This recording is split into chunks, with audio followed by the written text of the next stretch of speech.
परसाई जी। हाँ, मैं भोलाराम का जीव बोल रहा हूँ। मैंने आपको पहचान लिया।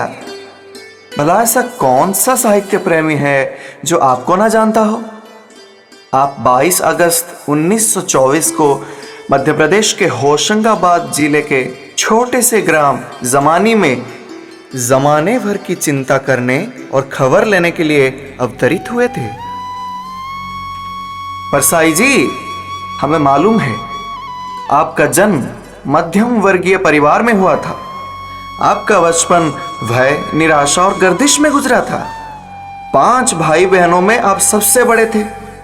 मां की मृत्यु के समय छोटे भाई बहन तो अबोध ही थे। आप बहुत ही कम उम्र में ही मृत्यु के अर्थ को समझ लिया था। मां की मृत्यु के बाद आपके पिता के जीवन में केवल निराशा, चिंता और निष्क्रियता ही शेष रह गई थी। कहा जा सकता है कि पारिवारिक त्रासदी ने आपको अल्प वय में ही पूरे समाज को समझने की जिज्ञासा प्रदान की। विपरीत परिस्थितियां चुनौतियां बनकर उद्दीपन का कार्य जो करती हैं।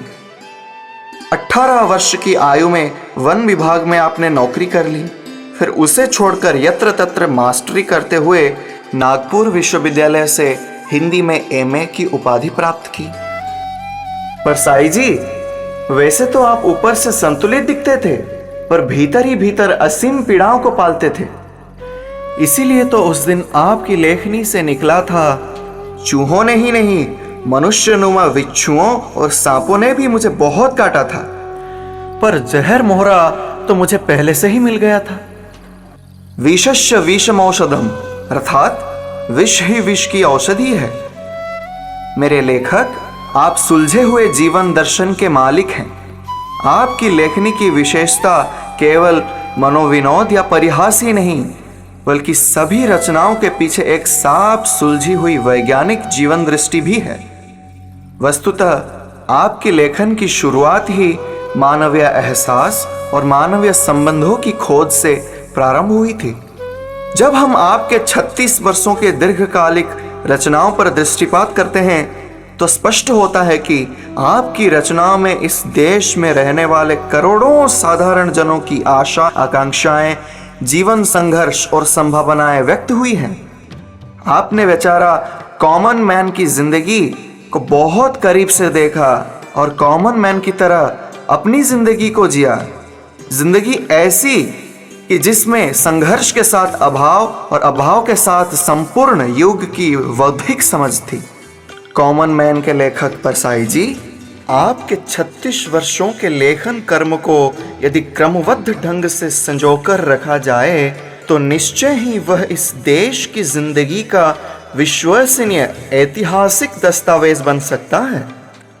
आपकी रचनाओं में जहां जनसाधारण से लेकर बड़े बड़े राजनेता, प्रशासक, बुद्धिजीवी, मध्यम वर्गीय, अध्यापक, डॉक्टर, वकील, बड़े बड़े राष्ट्रनायक, पदललुप राजनीतिज्ञ, साहूकार, जमाखोरी, पूंजीपति, जन आंदोलन, युवा आक्रोश, सांप्रदायिक दंगे और इन सब से बेखबर बेचारा कॉमन मैन सभी एक साथ मिल जाएंगे। आपके सामने से गुजरता हुआ समय और संसार आपकी रचनाओं में हाजिरी दे रहा है। परसाई जी, आप व्यंग विधा के महान रचनाकार हैं। व्यंग में विजयी भाव होता है। आपको सर्वहरा वर्ग की जीत पर पूर्ण विश्वास है, जो विश्वास आपको मार्क्सवाद से मिला है। पैने व्यंग की प्रहारात्मक औजार से नावक की तीर की भांति अपने समय के जनशत्रुओं तथा व्यक्ति और समाज के नैतिक दोषों पर मार्मिक प्रहार किया है आपने। आपको पूर्ण विश्वास है कि एक दिन क्रांति होगी ही होगी। आप लिखते हैं, ठुकराई धूल आंधी की राह देखती है जब वह सिर पर चढ़ सके। शोषितों के प्रति उपहास और व्यंग तो आपकी रचनाओं के मूल में है। परसाई जी, आपने आज़ादी के बाद घटित राजनीतिक और सामाजिक अंतर विरोधों का पर्दाफाश किया है। भावुक आज़ादी और देश प्रेम के नीचे पलने वाले भ्रष्टाचार, पदलोलुपता और स्वार्थ तथा सामाजिक और राजनीतिक पाखंडों के हथकंडों के चित्र साधारण जन को दिखाने में सफल रहे। उन्हें विकल्प में क्रांतिकारी विचारधारा का संदेश भी दिया। कुल मिलाकर आप सामाजिक और व्यक्तिगत जीवन में प्रखर समीक्षक के रूप से उपस्थित होते हैं। आपके व्यंग में मुहावरों और लतीफ़ों के साथ नए सूत्र वाक्यों की भरमार मिलती है। जैसे पाप के हाथ में हमेशा पुण्य की पताका लहराती है, दानशीलता, सीधापन, भोलापन असल में एक तरह का इन्वेस्टमेंट है, गणतंत्र ठिठुरते हुए हाथों की तालियों पर टिका है, सफलता की चांदनी रात में चारों तरफ उल्लू बोल रहे हैं। इस तरह आप तरह तरह की उक्तियों से लोगों को गुदगुदाते भी हैं और कुरेदते हुए उन्हें चौकन्ना भी करते जाते हैं। पर साई जी, आप ही के कारण व्यंग को हिंदी गद्य में सक्षम और स्वतंत्र विधा के रूप में प्रतिष्ठा मिली। मानो आप और व्यंग लगभग एक दूसरे के पर्याय ही हो गए हैं।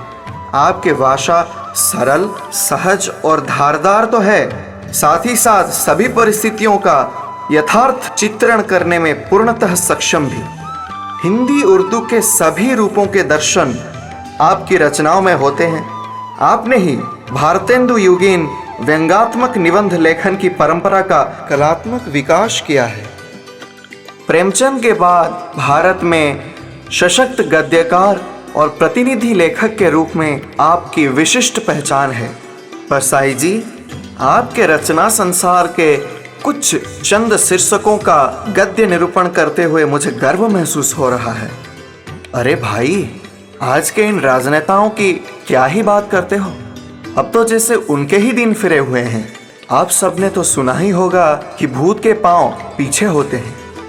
ऐसी ही स्थिति राजनीतिक गांजा पीकर नफरत की राजनीति करने वाले राजनैतिक नौटंकी करने में निपुण राजनेताओं की है। इन लोगों पर बेईमानी की परत इस कदर चढ़ी हुई है मानो भ्रष्टाचार के सैंपल हों। इन राजनीतिक चुंगी बजाने वाले भ्रष्ट राजनेताओं के गले में सदैव सदाचार की ताबीज लटकी हुई रहती है। मजाल है कि इनके चित्रों पर कोई आरोपों की तिरछी रेखाएं खींच सके। कैलेंडर का मौसम जितना नहीं बदलता, उससे कहीं ज़्यादा अब राजनीतिक मंच पर दल बदलने वाले नेताओं की भीड़ लगी रहती है। लगता है जैसे सर्कस की मंडली का शासन है। भाई, विज्ञापन संस्कृति है। अपनी अपनी हैसियत के मुताबिक भ्रष्टाचार के वितरण कार्यक्रम में ऐसे लोगों का खूब अभिनंदन भी हो रहा है। आश्चर्य की कोई बात नहीं है। यह तो बेचारा कॉमन मैन की जीवन में रोजमर्रा का मामला है। सदगुरु का कहना है कि अब पगडंडियों का जमाना नहीं रहा। तब की बात और थी कि लोग एक दूसरे से बड़ी सरलता के साथ रानी नागफनी की कहानी कहा सुना करते थे। ऐसी विकलांग राजनीति की परिस्थितियां निर्मित हो गई है कि सर्वत्र ठिठुरता हुआ गणतंत्र देखा जा सकता है। अब तो विकलांग श्रद्धा का दौर चल पड़ा है। बेचारा भला आदमी क्या करे, गर्दिश के दिन है। युग की पीड़ा का सामना सबको करना पड़ रहा है। दर्द ही दवा है। आम आदमी जिंदगी और मौत से हर दिन जूझ रहा है। सेवा का शौक पालने वाला और अनुशासन में न्याय का दरवाजा खटखटाने वाला होनहार कहीं खो गया है। कहाँ है भारत भाग्य विधाता? देशभक्ति का पॉलिश चुनाव के ये अनंत आशावान अपनी अपनी बीमारी लेकर वैष्णव की फिसलन की तरह फिसल रहे हैं। सुजलांग सुफलांग वाले इस देश में गेहूं का सुख कहाँ है? अन्न की मौत हो गई है। बेचारी जनता को भीतर का घाव दिन रात साल रहा है। भूख के स्वर बधिर मुख्यमंत्री के पास नहीं पहुंच रहा है। लोग इतनी सी बात नहीं समझ पा रहे हैं कि ये सब अपना पराया केवल पैसों का खेल है, नाम मात्र का समाजवाद है। अब तो आम लोगों में मूल्यों का विघटन इस कदर हो गया है कि किसी में इतनी हिम्मत नहीं कि ईमानदारी और सच्चाई रूपी सागर की तट की खोज कर सके। विडंबना की बात है कि स्वाधीनता के बाद सारे देश को शर्मनाक बीमारी लग गई। लोग अपने आप को काफी तटस्थ और बुद्धिवादी समझने लगे हैं। अब तो निठल्ले की डायरी और सामाजिक की डायरी में उन्हें कोई भी अंतर नजर नहीं आ रहा है। सांप्रतिक समाज में दो नाक वाले लोग और एक के भीतर दो आदमी का चारित्रिक लवादा ओढ़े लोगों की संख्या बढ़ती जा रही है। भेड़े और भड़िए का सहज अंतर मिटता जा रहा है। और तो और इस देश की जनता को तो देखिए, नेताओं के इशारे पर वे भी हंसते हैं, रोते हैं। मेरे इस देश की राजनीतिक दुर्दशा और शोषित जनता की दयनीय स्थिति को देखकर मैं भ्रष्ट नेताओं को खुली चुनौती देता हूँ और डंके की चोट पर कहता हूँ कि तुम लोगों से परसाई जी की तरह शिकायत मुझे भी है। अंत में देशवासियों के नाम संदेश में मेरे सद्गुरु का कहना है, सुनो भाई साधो, इतना सब होने के बाद भी सबके प्रति हमारी यही कहना है, सबको सम्मति दे भगवान, सबको सम्मति दे भगवान। ओ मेरे आदरणीय परसाई जी, आप इस धरालोक से मनुष्य नामक प्राणी के विविध रंगी चरित्रों का चित्रण कर 10 अगस्त 1995 को परम तत्व में विलीन हो गए। पर कॉमन मैन का प्रतिनिधि होकर भी मैं भोलाराम का जीव अब भी फाइलों के अंबार में दबा हुआ कराह रहा हूं। अब तो मुझे मुक्ति दिलाओ मेरे सद्गुरु। जैसे गोवर्धन दास को उनके गुरु महंत ने मृत्युपाश से मुक्ति दिलाया था, परसाई जी आप ही का सहारा है। अब तो आप ही मुक्ति दिला सकते हैं।